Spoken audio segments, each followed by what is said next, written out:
Assalamualaikum warahmatullahi wabarakatuh. Halo teman-teman semua. Di sini saya akan menjelaskan bab ketenagakerjaan.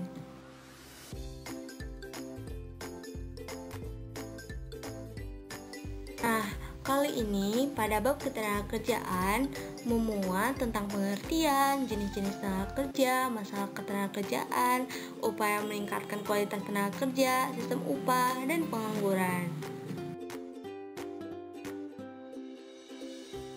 Pengertian ketenagakerjaan adalah segala hal yang berhubungan dengan tenaga kerja pada waktu sebelum, selama, dan sesudah masa kerja yang tercantum dalam Undang-Undang Republik Indonesia Nomor 13 Tahun 2003. Tenaga kerja adalah orang yang mampu melakukan pekerjaan guna menghasilkan barang dan jasa.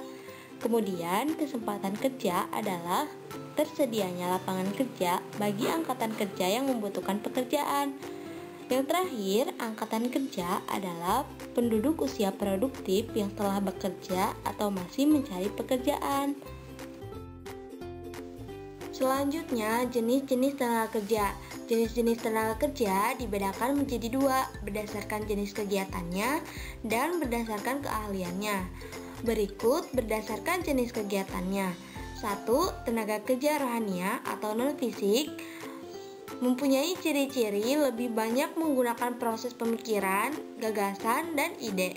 Contoh, direktur, konsultan, dan manajer. 2. Tenaga kerja jasmania atau fisik. Ciri-cirinya lebih banyak menggunakan tenaga fisik. Contoh, pekerja bangunan, sopir angkutan umum, dan penyapu jalanan. Kemudian, berdasarkan keahlian. 1. Tenaga kerja terdidik, ciri-cirinya mendapatkan suatu keahlian pada suatu bidang melalui sekolah atau pendidikan baik formal maupun non-formal. Contoh, pengacara, insinyur, dan dokter. 2. Tenaga kerja terlatih. Tenaga kerja terlatih mempunyai ciri-ciri memiliki keahlian dalam bidang tertentu yang didapat melalui pengalaman kerja. Contoh, sopir, montir, dan pelukis. 3. Tenaga kerja tidak terdidik atau tidak terlatih, ciri-cirinya hanya bekerja mengandalkan tenaga saja. Contoh, kuli, buruh, pembantu, dan tukang beca. Masalah ketenagakerjaan yang terdapat di Indonesia. 1. Tingkat pengangguran yang tinggi. 2. Jumlah angkatan kerja tinggi. Pada tahun 2013, jumlah penduduk Indonesia mencapai 240 juta jiwa. 3. Tingkat pendidikan dan keterampilan yang rendah. Nah, rendahnya tingkat pendidikan angkatan kerja membatasi macam pekerjaan yang dilakukan sehingga persaingan semakin ketat dan sulit. 4. Penyebaran angkatan kerja yang tidak merata. Hal ini menyebabkan pertumbuhan ekonomi dan kesejahteraan masyarakat tidak merata.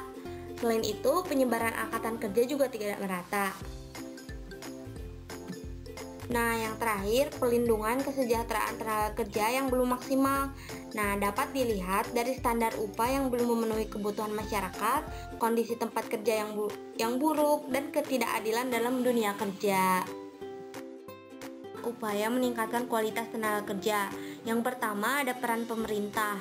Nah, peran pemerintah dalam meningkatkan kualitas tenaga kerja. 1. Mendirikan berbagai pusat pelatihan tenaga kerja.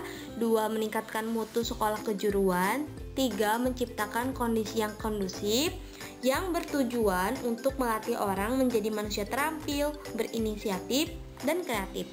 Yang kedua, pihak swasta atau perusahaan.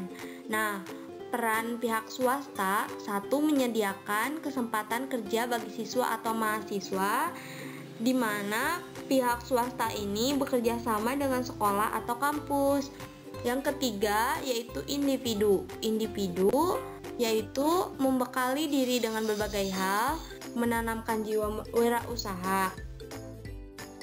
Selanjutnya kita akan membahas sistem upah.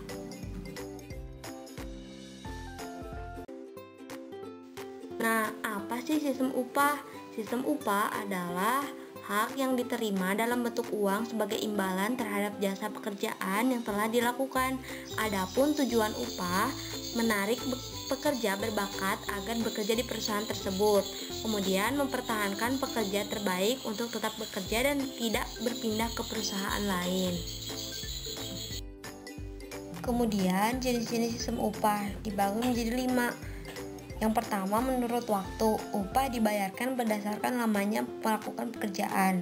Yang kedua, sistem upah menurut borongan, upah dibayarkan pada awal pengerjaan sesuatu hal tanpa penambahan upah berikutnya.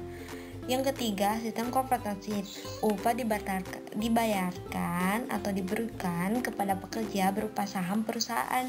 Yang keempat, sistem upah menurut premi, upah didapatkan pekerja karena prestasi di luar kelaziman. 5. Sistem upah menurut berkala atau sistem upah berkala, upah yang ditentukan atas hasil kemajuan atau kemunduran hasil penjualan.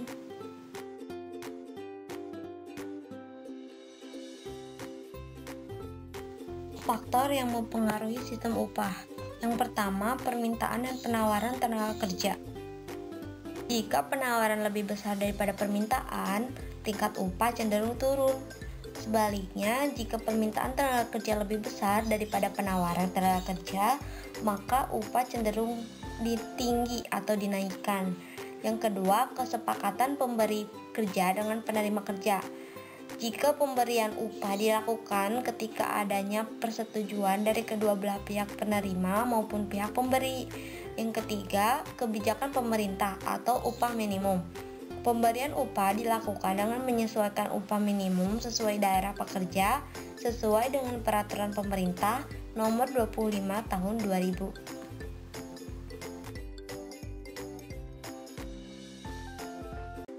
Selanjutnya kita akan membahas mengenai pengangguran.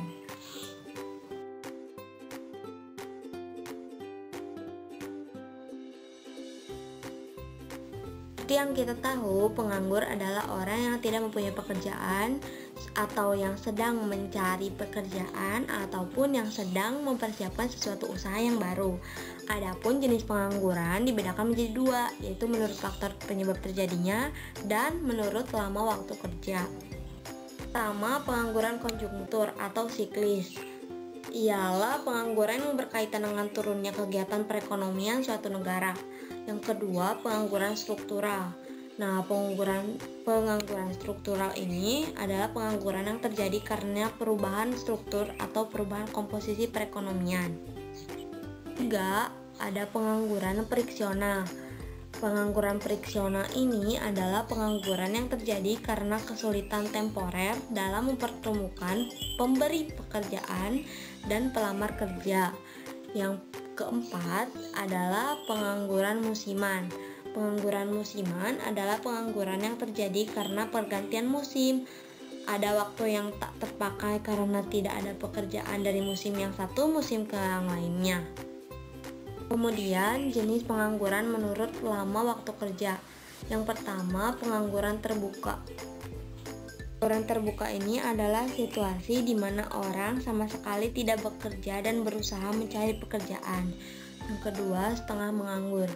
Setengah menganggur yaitu situasi ketika orang bekerja tapi tenaganya kurang termanfaatkan serta diukur dari curahan jam kerja. Yang ketiga, pengangguran terselubung.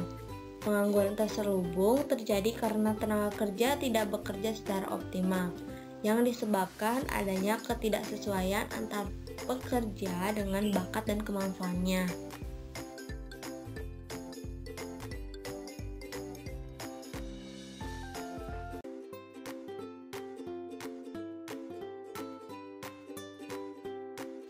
Terakhir, dampak ketenaga kerjaan terhadap pembangunan nasional. Yang pertama, pendapatan nasional dan pendapatan per kapita. Apabila tingkat pengangguran semakin tinggi, nilai komponen upah akan semakin kecil. Maka dari itu, nilai pendapatan nasional akan semakin kecil. Yang kedua, penerimaan negara. Salah satu sumber penerimaan negara adalah pajak penghasilan. Apabila tingkat pengangguran meningkat, jumlah orang yang membayar pajak penghasilan akan berkurang.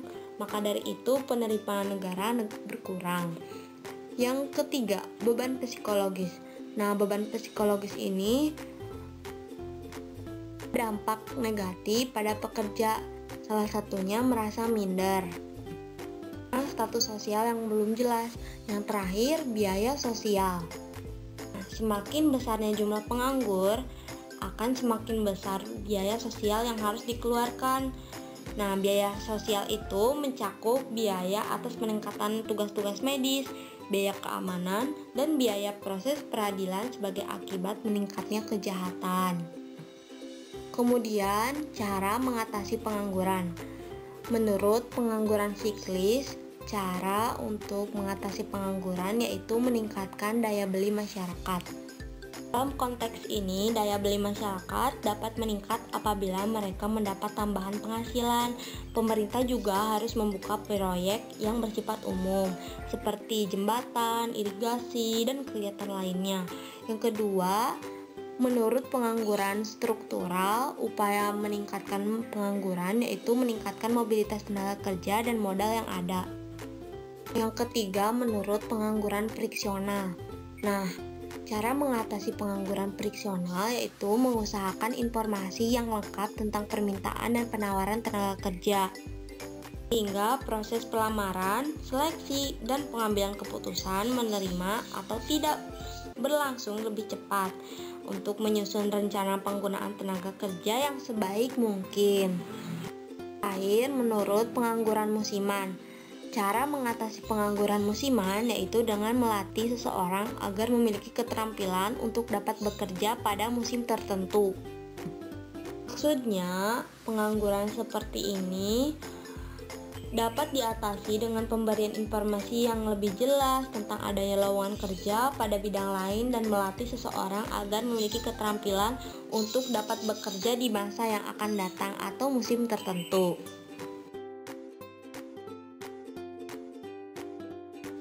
Sekian yang dapat saya jelaskan, kurang lebihnya mohon maaf. Terima kasih. Wassalamualaikum warahmatullahi wabarakatuh. Tetap semangat belajar.